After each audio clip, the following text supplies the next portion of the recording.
আজকে অপপ্রচার চালানো হচ্ছে যে চরমনাই পীর সাহেব এই জোট ভেঙে দিয়েছে।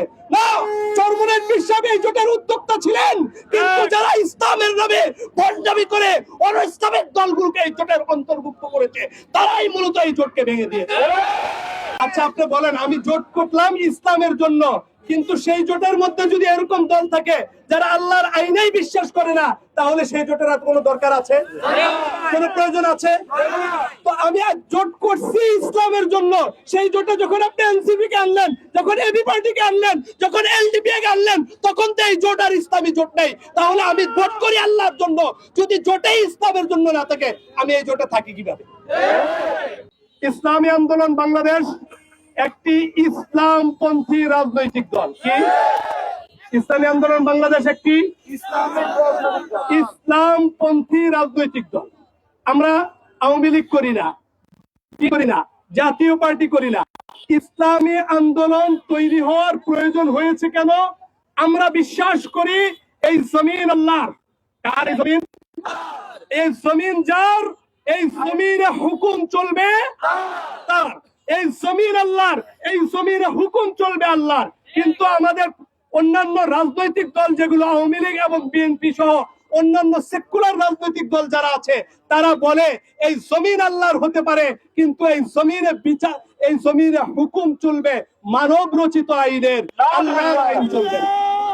এই জন্য আমাদের ভিন্ন রাজনৈতিক দলের প্রয়োজন হয়েছে, তাই না? আপনাদের একটা প্রশ্ন যে হুজুর আপনারা 10 দলীয় জোট থেকে বের হয়ে গেলেন কেন? এটা একটা প্রশ্ন না? আচ্ছা, আপনারা আমার একটা প্রশ্নের উত্তর দেন তো। এই 10 দলীয় জোটের সূচনাটা প্রথমে 8 দলের ছিল। কয় দলের? এই 8 দলের সূচনাটা কেন হয়েছিল? ইসলামের ভোটগুলো এক বাক্সে আনার জন্য, তাই না? এই বলেন, ইসলামের ভোটগুলো এক বাক্সে আনার জন্য না? যখন ইসলামের ভোটগুলো এক বাক্সে আনার জন্য, ইসলামের ভোট এক বাক্স নীতি যখন প্রণয়ন হয়েছিল, তখন আমাদের এই 8 দলীয় জোট হয়েছে।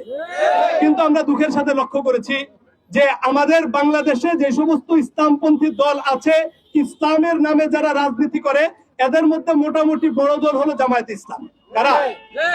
এই জামায়াতে ইসলাম এই জোটে অন্তর্ভুক্ত হওয়ার পরে অন্যান্য ইসলামী দলগুলোর সাথে কোনো আলোচনা না করে এনসিপি, এবি পার্টি, এলডিপির মতো যারা ইসলামের আইনকে বিশ্বাস করে না, এরকম দলগুলোকে এই জোটের অন্তর্ভুক্ত করেছে।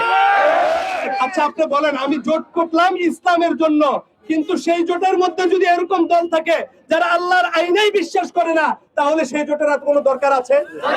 কোনো প্রয়োজন আছে? তো আমি আজ জোট করছি ইসলামের জন্য।